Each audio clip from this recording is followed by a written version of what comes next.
But look at that. Chronic illness, friends, hear me out. Okay, if you know, you know. Hospital ice. Like Nugget hospital ice. This stuff I live off of when I'm in the hospital. It's my favorite thing in the world when I can't have like anything and I'm on NPO. Like my favorite thing I'm about to show you.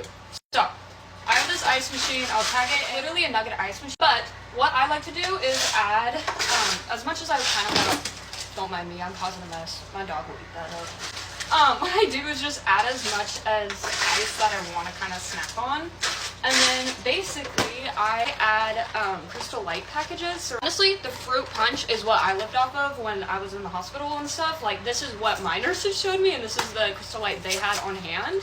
But my favorite thing to do is get one of these little packets. And you don't use the whole thing. If you use the whole thing, your mouth will be red and it will be way too sour. But basically, you just open the package up. Of course, that's normal. Why would I say that? You know the process.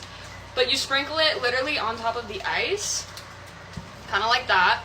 Don't mind my shakiness. And then you mix it all up.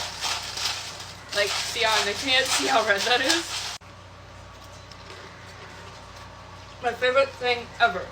This is my obsession. You can literally do any flavor that you want. But I, like I said, just use my tiny little Sonic ice machine, which I call it my hospital ice machine, but everybody else calls it Sonic ice. But this, I live off of. It's so good. So good. If anybody has like stomach issues or honestly just wants a nice cold snack, this is bomb. My go-to is the fruit punch one. And like I said, do not use the whole packet. You saw how much I put in there and it literally covered all of it. So be warned. Be warned.